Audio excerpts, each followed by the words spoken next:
Hi mga katuto, it's me. Ngayon, may opportunity ako makapag-share ng isang magandang bagay na may boses. Usually sa mga upload ko, makikita nyo na meron lang background music tapos walang boses. Humihingi ako ng paumanhin sapagkat na-lockdown tayo. Wala akong mabilhan ng magandang microphone, headset lang po ang gagamitin natin. So, adjust muna. Pag okay na ang lahat at yung mga seller ay pwede nang mapuntahan, pwede nang makabili. So, i-improve natin ang ating audio. So, yun na nga. Meron akong i-share sa inyo na cloud storage siya. Maaaring may alam din kayo. You can consider this at pwede nyo tingnan or i-compare kung ano ba yung mas madali gamitin, mas friendly, mas malaki ang storage, ang capacity. So, tingnan natin.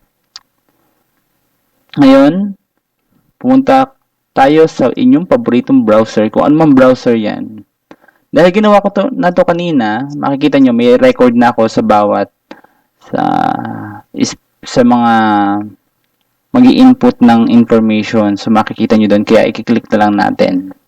So, pupunta tayo sa isang website, cloud storage site, na nag-offer ng isang napakalaking storage. At ito na yun. Hindi na natin patatagalin. I-type mo ang workupload.com or workuploads, yung sinabi na suggestion sa Google. At makikita mo dito, ang workupload.com. So, share and send large files. Click nyo yan. Basahin muna natin ng kaunti. At least, magkaroon tayo ng idea. Sino ba si workupload nito? Napakasimple na interface niya. Madali mo siya maiintindihan. Kung sino ba si workupload. Napaka-direct to the point niya. Yan. Makikita mo naman sila sa Facebook at sino ba si workupload. Sabi dito, si workupload is an online storage company that focuses on providing you with simple and convenient solution for sharing and managing for your digital content. Workupload offers premium features such as bulk download, one-time links, multi-uploads for free for all. So, Tagalogin lang natin, basta ang alam ko lang dito ay napakadali niyang gamitin. Pero ang top features niya ay workupload is more than just uploading files. Check out some of our features that makes your life a little easier.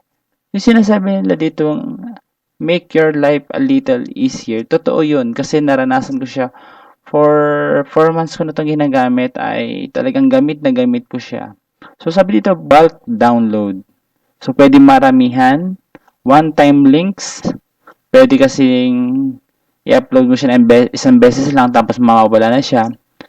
Pwede ma-expire yung links. Multi-uploads. Pwedeng sabay-sabay apat, 5, or ilan pa. Siyempre, sunod-sunod yun papasok.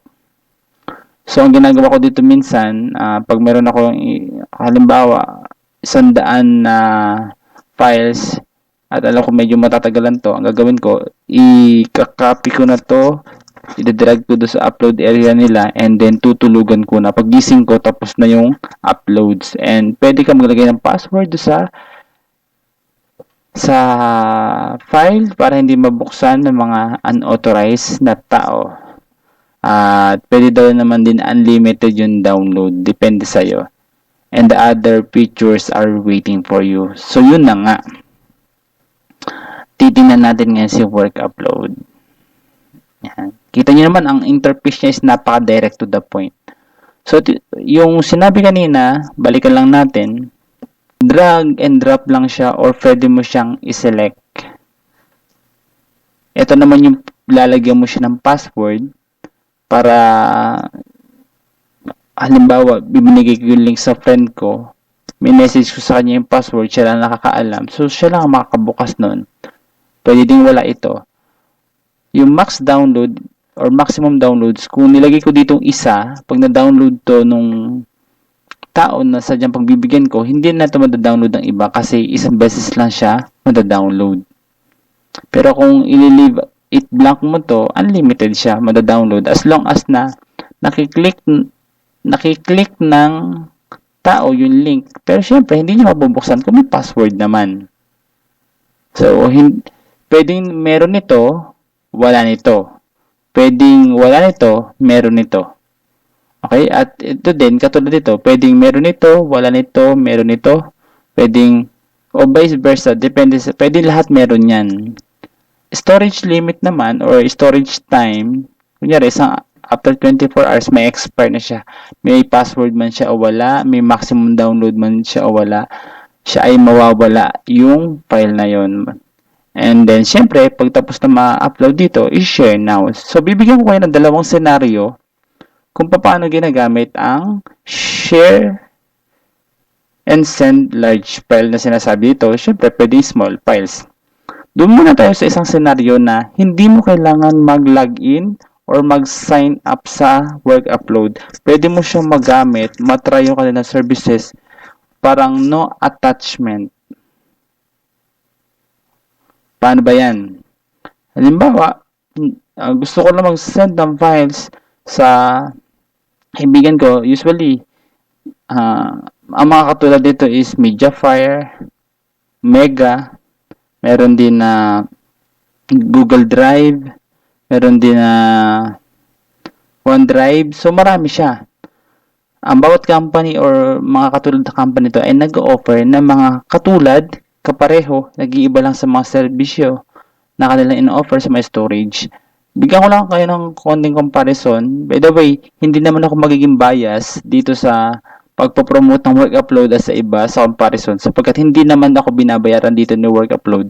Ginawan ko lang ito ng isang tutorial kasi nakita ko na nagbe-benefits ako and gusto ko lang ibalik kay work upload yung nararanasan ko para may promote din naman siya at dahil nagbe-benefits ako kung paano magiging maganda karanasan ko dito sa mga kaibigan ko at sa mga kailangan pala nito ay mag-benefits din kayo. First scenario is magsasend ka ng file sa kaibigan mo. Usually kasi ginagamit natin is Messenger. Kaya lang 25 MB lang. Tapos, pag lumampas doon yung files mo, kahit point something ano lang, hindi na siya papasok. Tama?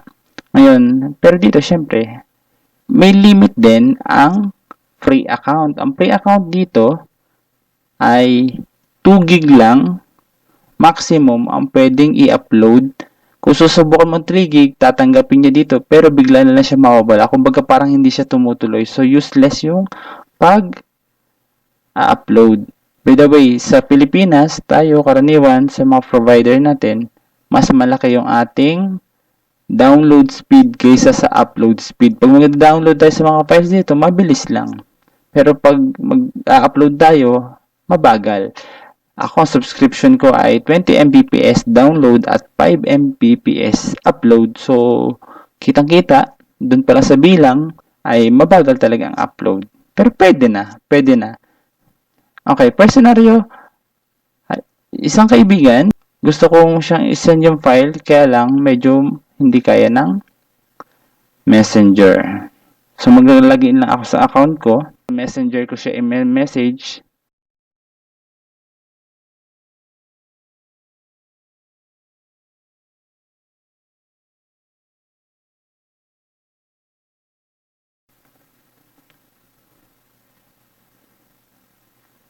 Yan. So, tumunog ang phone ko. Sabi daw, ay may naglalagin sa account ko. Sa mga gustong malaman kung paano ginagawa ang two-factor authentication, pwede nyo i-request. Kapag marami nagre-request, gagawa natin doon ng tutorial video. Sabi dito sa phone ko, did you just log in? Naandyan yung oras, saan lugar, anong ginamit na browser. So, syempre, ako yun. I-yes ko siya. Yan. Kanina nag-send na ako isang kaibigan na nanghihingi ng file. So, papakita ko lang sa inyo. Okay. Ito yung kaibigan ko.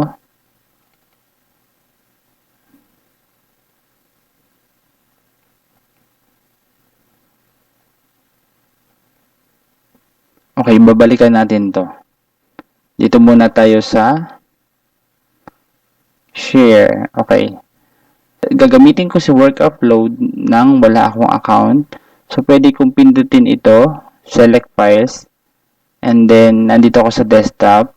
Kung makikita nyo dito, nandito kasi yung file na aking isa-send. So, balik tayo dito. Katulad dito, itong naka-zip file na to, siyang aking i-upload. Ongoing siya sa pag-upload, hindi na muna natin itutuloy para sa susunod na example. Yung pangalan sample, pwede kang pumunta dito mismo at i-drop mo siya dito. And then, ganun din yung scenario. Okay, hayaan natin siya mag-upload. Hintayin natin. Pero na-upload ko na to kanina. Papakita ko lang sa inyo kung ano yung nangyayari. Ngayon, pagkatapos nito ma-upload, pwede ko nga siya lagyan ng password, maximum downloads or storage. Pwede din namang hindi. Pagkatapos ko ma-upload dito, at itong X na to ay naka-check na. Pwede ko na siyang i-share now at yung URL niya, yung pipindutin nung papadalhan mo, yun ang lalabas dyan. At yun naman ang i-share mo dun sa papadalhan mo. Okay. So, ito yung isang kaibigan dyan. Sabi ko dito, ilang days ko na ginamit yan. Okay naman siya. Okay, kinuha ko siya sa Get Into PC. Okay. Maraming sikat na site na makaka-download ka ng mga application. Pero isang paalala lang, karamihan sa mga sikat na site ay pinapasok ng mga nagtatanim ng ransomware, ng virus, dahil sa kasikatan nito, mas marami magiging biktima nga naman yung nagkakalat ng virus. Pero sa akin kasi, yung mga kaibigan ko na nagtatanong sa akin, sabi sa akin, okay ba yung files na to? Sige, i-check ko para sa iyo. And then, magagawa ko ng another tutorial paano ko ginagawa yung pag-check na may virus ba o wala. So, sa susunod na mga panahon, kung marami magre-request din yan, ituturo ko yan.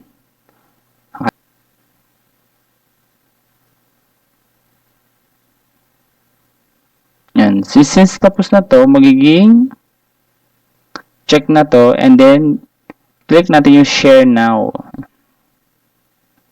And then ikakopy na natin ito. Itong link na to, ito yung ikakopy natin.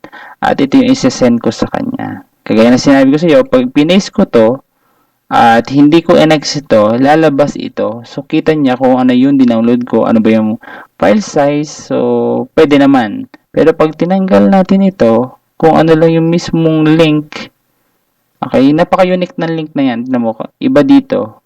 Pero same file kasi iba kasi yung oras ng in-upload ko siya. So, hindi ko siya itutuloy. Okay, kasi nasend ko na rin naman ito sa kanya. Ito naman para makita nyo lang dito na kung paano pag sinesend ko siya sa kaibigan. Balik tayo dito. Okay. So, hindi tayo naka-login. Sabihin na natin na, teka lang, nabura ko na. Or halimbawa may nag-clean ng history mo. So, kung titingnan natin, kung gusto mo uli yung panibagong file na yon, at nasa history mo at hindi pa natataklaban ang history mo, makikita mo pa rin siya. Pero syempre, kung sobrang dami na, hassle naman na hanapin pa. So, mag-upload ko ulit ng bagong file pag kailangan mo ng same file. So, yun ang medyo hindi kagandahan na kapag ikaw ay walang account. Kaya mas maganda may account. Kung dito sa history, makikita mo pa siya. Yan. Chrome history. So, wala siya. Hanapin natin. Sabi dito, history recently closed. Wala. Okay. Possible, minsan nandito pa ka rin sa history hanggat hindi mo na-close ito. Pero pag na-close mo na, wala na siya.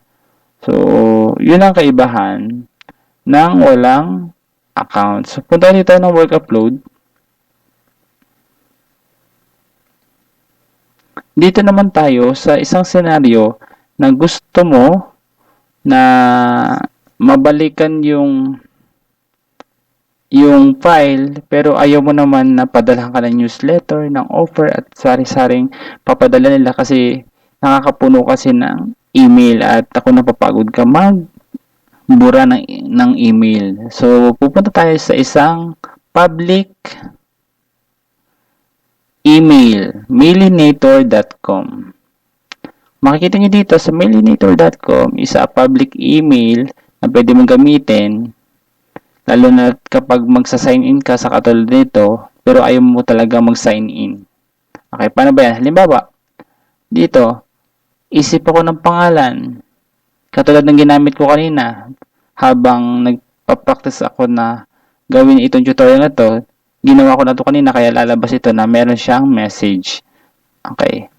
Ginamit ko kanina is Pilo, nag-enter ako. Ayan. So, itong public ano na to, so ito yung confirmation kanina, uulitin lang natin, burahin natin ha, burahin. Okay.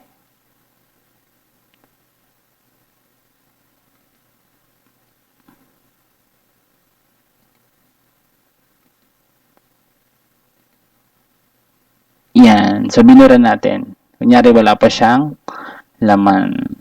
So, pag public na to, kahit sinong gumamit ng salitang Pilo, dito siya, magagamit niya to kasi public nga. So, itong Pilo, mailinator, so, kakopy natin siya dito. Lalagyan natin ng @ Okay, yan. Kakopy natin to. So, ito ang gagamitin natin na pag-sign up dito sa work upload. So, sabi ito, mag-login daw tayo. Siyempre, wala tayong account. Gagawa pa tayong account. So, dito tayo mag-sign up. Ano daw ang email mo? So, yung ginamit natin doon. Ano daw yung password mo? Sa password, siyempre, ang may advice natin palagi, at yun din naman ang sinasabi ng iba, ay gumamit ka ng special character, gumamit ka ng uppercase, gumamit ka ng lowercase, at kung maaari, gawin mo siyang passphrase. Ano yung passphrase? Hindi password. Kasi password, isang word lang. Pero pag passphrase, pwede siyang sentence. Halimbawa, ang bata ay naglalakad sa parang noong ganito. Sobrang complicated na yan, pero pwede din. As long as natatandaan mo. At meron daw na numbers. So, sa akin, pasok na lahat yan. Madali tandaan para sa akin.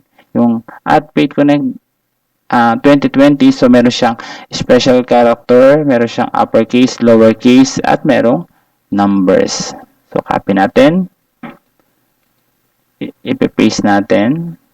Password, repeat password. And then, ito ay kailangan slide pa kanan. At sabi ito, I'm not a robot. Sige, patunayan mo na ikaw ay tao. So, patutunayan natin tao tayo. At tayo ay magsa-sign up for free. Yan. Sabi dito, you have successfully signed up. You will receive a confirmation letter or email to complete your sign up. Please follow the instruction in the email. Please check your email inbox. So, dito papasok kung bakit kailangan natin ng email or kasi doon papasok yung message nila. So, wala pa dito. So, re-refresh natin. Titingnan natin kung nasan yung message nila. Currently empty.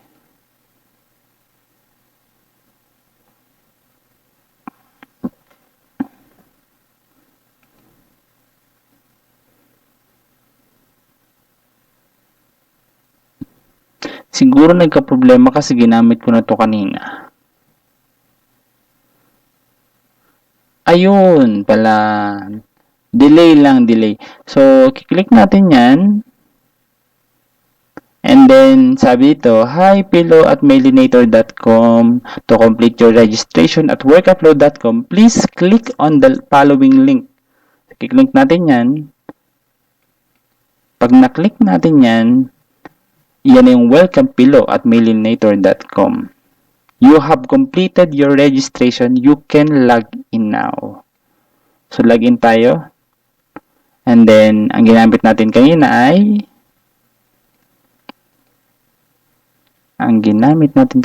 Pilo. Ito yung ginamit natin. Copy na natin dito para mamaya ay copy-paste na lang. Okay. So, ito yung ginamit natin kanina. Login tayo dito sa work upload. And then, ito yung ating password. login. Okay. So guys, 50 gig ang ino-offer niya na free. Na ang limit lang naman, syempre hanggang 50 gig ka na lang dahil free. Tapos, hindi ka pwede mag-upload ng more than 2 gig. Okay. Kung mag-upload ka ng file, dito ka pupunta, upload file, pwede mong drag o pwede mong allocate. So, gamitin natin yung same file. Itong menucam kanina, ilalagay natin dito, i-drag natin. Mas prefer ko yung mag-drag and drop. Okay. Yan. Guys, tandaan nyo to ha. Pag ito na-upload, ito ay naka-zip file. So, ibig sabihin, consider as compress siya, sama-sama siya. Pero ano kaibahan nito sa hindi naka-folder? Pakita ko lang. Ito, sama-sama kasi zip file siya.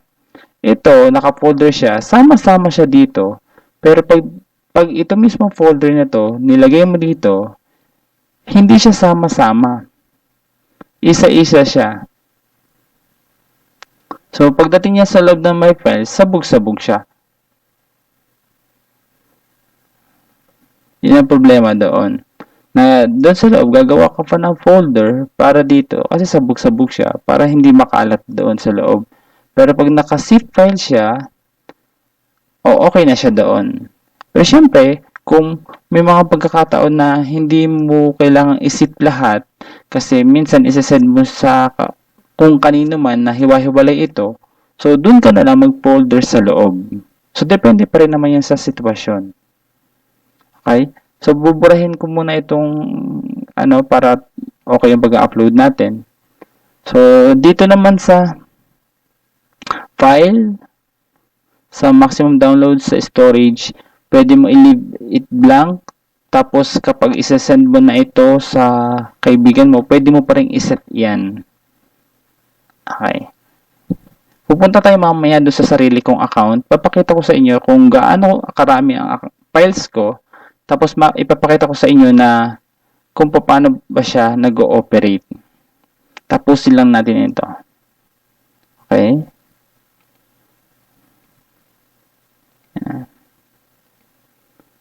So, maganda dito, dahil ikaw ay nakalagin, ito yung karanasan ko. Minsan nagkakamali kasi ako na akala ko nakalagin ako, tapos mag-upload ako ng files, tapos nabawala siya. Kasi nako-close ko na tong browser. Yung pala, hindi ako nakalagin. So, just make sure, pag gusto mong i-keep yung files, mag-login ka. Saka mo siya gawin. Pero kung one time mo lang siya at hindi mo naman siya kailangan, pwede hindi ka na mag-login. Pero I do advise pa rin na since may account ka na, mag-login ka pa rin. And then, kung ikaw lang gumagamit ng ng unit mo, ng PC mo, ng laptop mo, pwede ka hindi mag-log out. Kung gamit na gamit mo siya. Pero sa akin, kung gamit na gamit mo siya, tapos meron din ibang gumagamit or may wag mong kakakalimutang wag mag-log out. Basta mag-log out ka pa rin. Kasi minsan pag tinatamad tayo, ayaw natin mag-log out din. So, files pa rin yan, private yan. Importante yan, so dapat yan ay may privacy pa rin. Okay?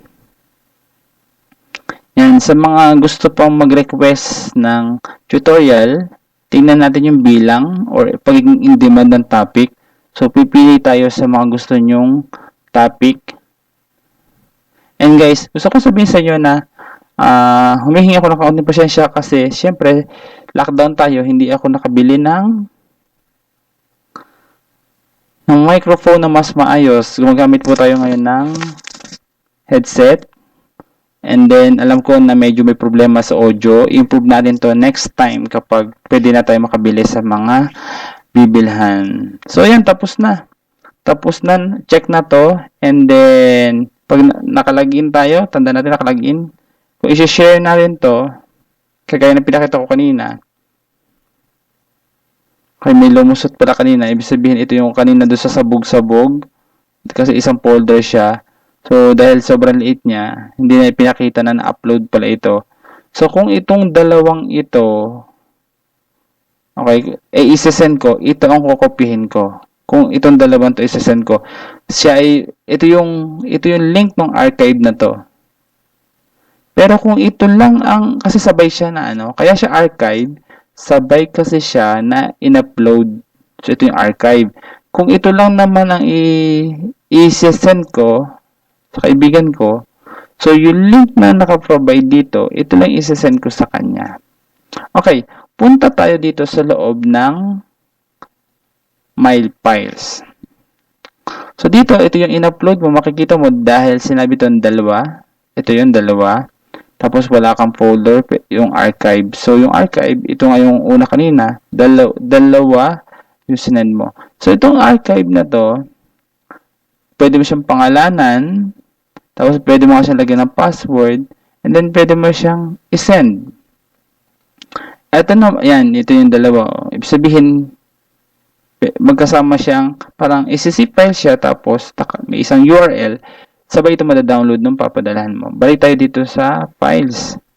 So, ito na yung files mo. Sabi ko nga sa inyo, kapag folder siya, madami siya dito, sabog-sabog siya, and then pwede mo naman siya ma-organize, gawa ka ng folder, halimbawa, installer. Then, since installer ang category nito, Menicam, i-check ko siya, click ko ang move, pipiliin ko yung folder na ginawa ko, at papasok na siya doon. Every time na yung pupunta dito, ay i-click ko and then i-move ko siya. Pagdami ng folder, so pagdami ng pamimilian. And then makikita mo nga dito, halimbawa katulad dito, itong installer, meron siyang laman na nilagay ko, pwede ko siyang i-click, pwede ko siyang lagyan ng permission, pwede ba siyang public or private, and pwede ba siyang ilagay sa archive. So, ibig sabihin, ililipat ko siya ng archive. Tapos, dito, pwede ba siyang i-edit, yan. Pag in-edit natin, dito natin lalagyan siya kung lalagyan natin ng password, maximum downloads, or storage time. So, ngayon, kung ito yung nilagay mo na isang storage time, at ito yung na-expire, madi-delete ito. Okay? So, ginagawa ko, kapag meron akong permanent file, tapos lalagyan ko lang siya ng limit, nagre-re-upload ako ng ganito. Or, minsan, hindi ko na siya nilalagyan ng storage time. Ang lalagay ko na lang dito ay maximum downloads. Kung halimbawa ay nilagay kong isang beses lang, kasi pwede naman siyang baguhin uli. Okay? So, ganito yung ginagawa sa ginagawa ng yung mga nagbebenta ng application sa Lazada. So, meron silang, halimbawa, one-time download lang. Kasi, syempre, per link ang kanilang, sinesend. Okay, ito yun.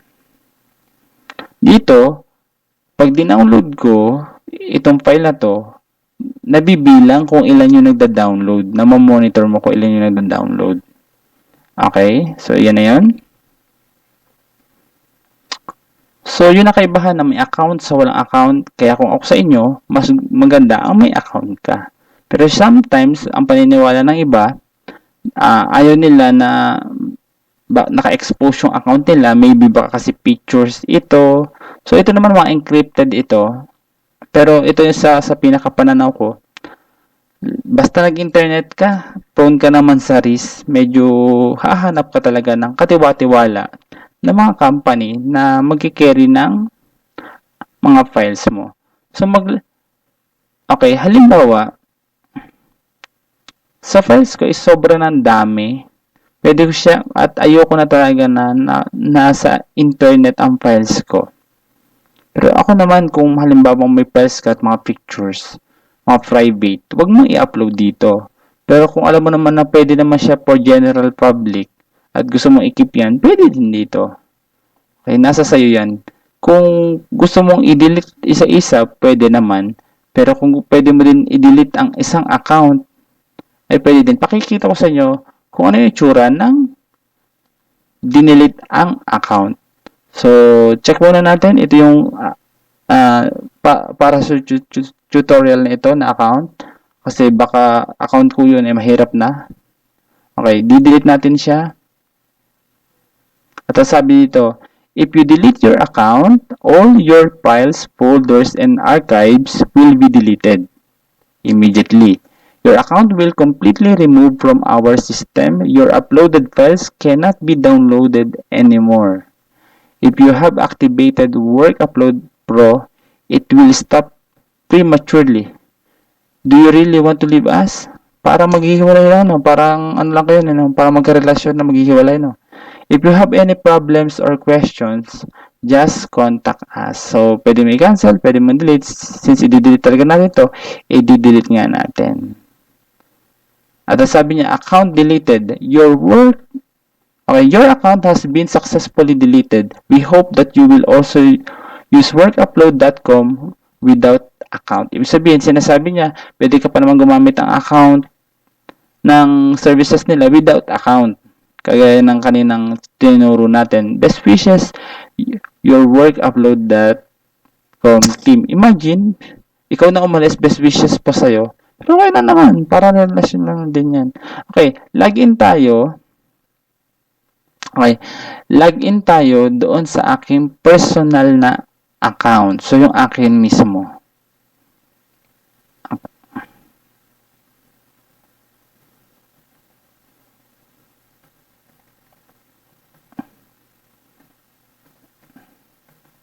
Dahil ito ay totoong mga files ko, kaya nilagay ko totoong email ko.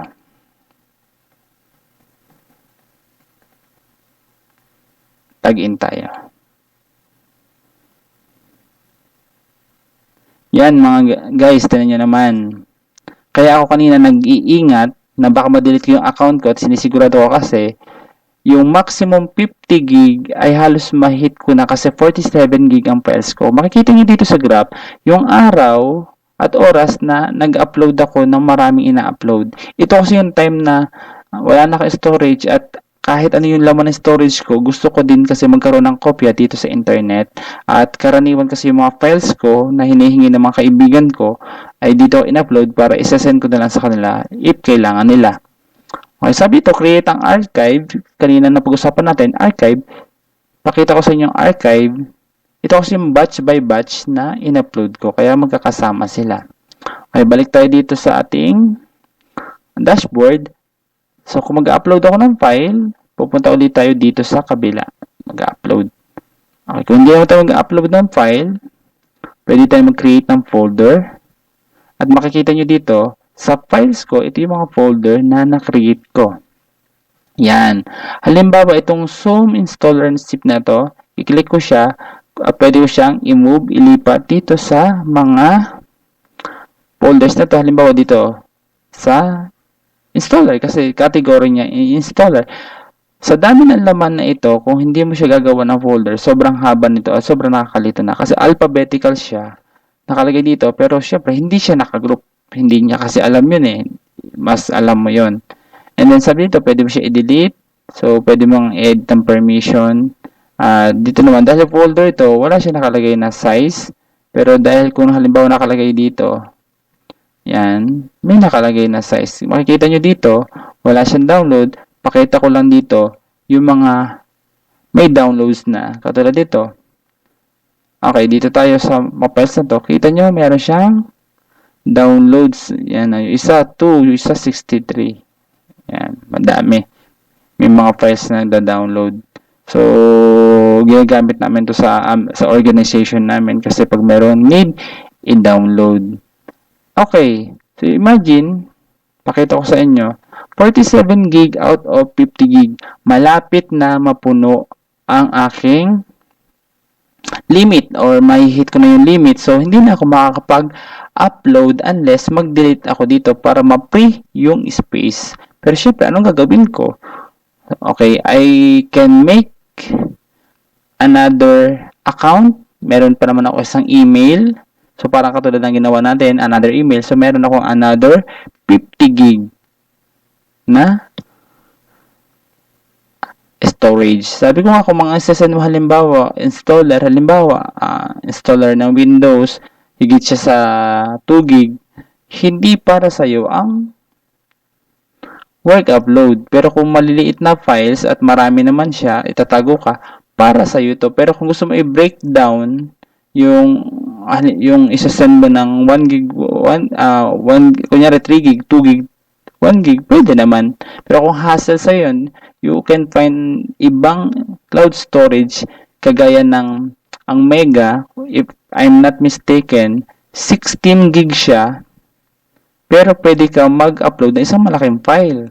Halimbawa, 5 gig, 5 gig, 5 gig. So may 1 gig ka na lang na natitira sa kanya, pero pwede malaki ang file. Pero sa akin, ginamit ko din siya kasi may kailangan ako send ng malaki. So, dun ko na siya ginamit kasi one time lang naman ako. At saka napaka-abnormal naman, ang totoo, na nagsasend tayo ng ganong kalaking files. Karaniwan lang yan sa mga installer na ganon kalaki. Pero, usually, dito tayo sa maliliit na file. So, fit na fit sa atin si work upload. So, hindi to bayad na wala tong sponsorship galing kay work upload. Pero dahil na-appreciate ko si work upload sa benefits na binibigay niya sa akin at talagang na-enjoy ko to, so ipopromote natin si work upload. First time ko nag-promote ng isang site kasi talagang na-appreciate ko siya eh. Okay, so ito na siya. So lalag out na ako. Okay. Yan, nakita nyo ha. Yan, lag out. So guys, kung meron kayong mga tanong about sa work upload or meron kayong halimbawang hindi naintindihan, pwede niyo akong i-chat, pwede niyo kayo mag-comment at susubukan natin yan sagutin. Sa mga susunod na video, pipilitin ko na may dahil Tagalog ang target audience naman natin ay mga Pilipino, so magkakaroon tayo ng boses sa mga pagtuturo natin, pero meron din mga video na screen tutorial lang, yung recorded screen, tapos may mga words doon kasi target din naman natin yung mga ibang lahi. So, kaya naman natin magsalita ng English, kaya lang medyo magiging limitado tayo sa pag-upload ng marami pang video. At gusto ko din humabol kasi every Monday lang ako nag-upload ng video, pero ang gusto kong gawin sa susunod ay araw-araw na. So, medyo busy pa lang pero gagawin natin yan. Sa mail, balikan lang natin ito bago tayo matapos. Kung nalimutan mo yung password, pwede ka mag-reset ng password. Siyempre, dito na naman, kakailanganin ang email kasi sa inbox nila mag-message, doon ka magre-reset. So, kung hindi private yung email mo, so dito naman siya babagsak.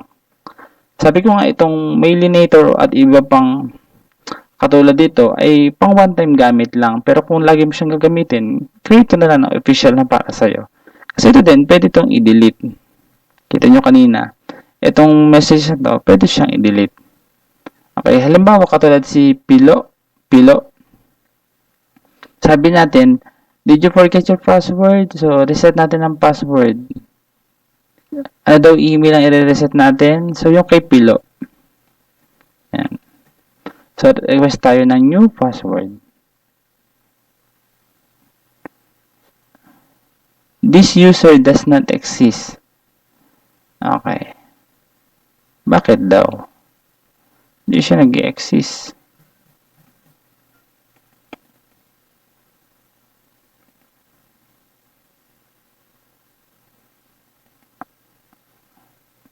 Maybe kasi padala po ko na siyang ginamit. Pero, try natin ha. Kasi gusto ko ipakita sa inyo yung isa. Sige, login tayo. Login. Reset natin ang password. Tapos, yung sa akin.